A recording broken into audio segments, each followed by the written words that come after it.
or depression? Well, the first skill you got to master to be great is the ability to recognize patterns. When humanity recognized the pattern of the seasons, the whole world changed.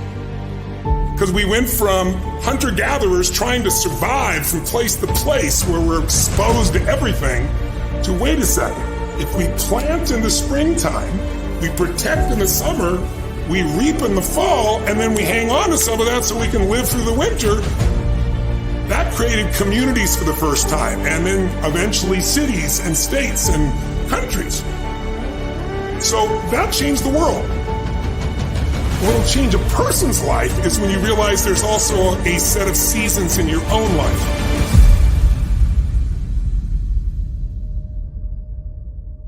And so think of it this way, 0 to 21 is springtime. Things are easy to grow in springtime. You don't have to do that much. Growing as a kid happens naturally. But overall, life is supporting you. It's sending you, teaching you, sharing with you. Now, when you get from 21 to 41 or 22 to 42, whatever range you want to talk about, you now are in the real world. And now you go test what you learned in your springtime. So you start to learn, test, figure out what's real. It's an important stage of life.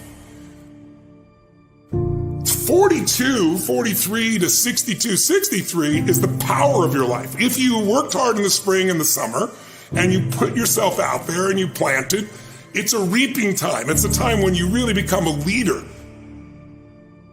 And then if you're lucky, you go from 63 to 83 and maybe 83 to 103, and you have an extended final season of your life where you get to be the mentor, you get to share.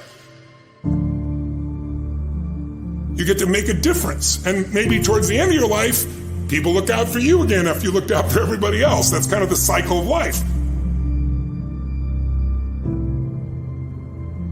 What if you're born in 1910? World War I ends, the world looks like it's a great place, new technology, cars, radio, and then what happens? An explosion of abundance, the roaring 20s, and so you're a kid, you're 14, 15 years old, and you're like, I can't wait to get a car, to go.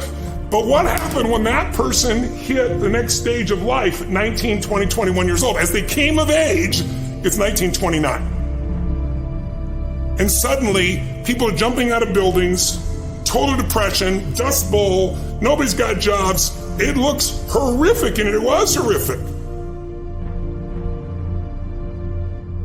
But did they get a break? No, when they turned 29, it's 1939. It looked like the whole world was going to end. Hitler was sweeping across Europe, bombing London. It literally looked like the world as we know it was over. This is what gives me great optimism for everyone watching here.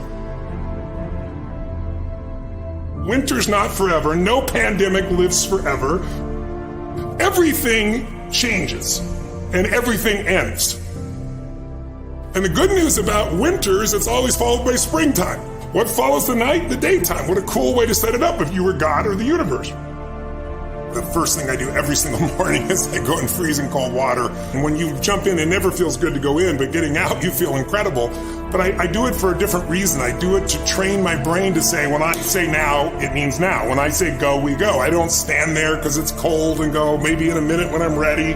But I always do it because I've trained my brain. This is how we work. And if you train your brain to do that every single day, then it'll do it on the more difficult and important things in life.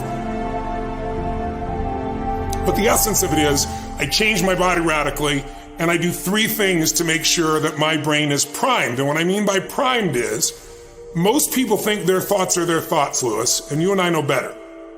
Most people just don't understand that you are being primed all the time, and unless you prime yourself, you're going to be primed by the environment. So I want to take control of my brain. So I do 3 quick things. 1, I take 3 minutes of those 10 minutes, after I've changed my body, and I focus on 3 different events in my life that I'm grateful for. I usually pick 2 big ones and 1 small one. It could be as simple as a smile on my daughter's face, and it changes your biochemistry. Then real fast, I do this 3-minute process that's kind of like a blessing, and then 3 minutes, the last 3 minutes are called 3 to Thrive, where I focus on 3 things I want to accomplish, but instead of thinking I want to accomplish, I see, feel, and experience it as done. I feel grateful, I celebrate it. and it trains your brain. So in 10 minutes, I'm done. Third thing that I'll do, I immediately send a message or a text or an audio message to somebody as a sincere compliment. And I don't go, dude, great job, or wow, you're cool. I say, hey, listen, I saw you on Tuesday with those kids, and I saw you take that extra 20 minutes no one else did. And I just want you to know, I saw that, I thought that was incredible. So I'm always very specific so they know it's not just some positive thinking bullshit call, it's sincerely doing it. It makes me constantly look for the good in the people I work with.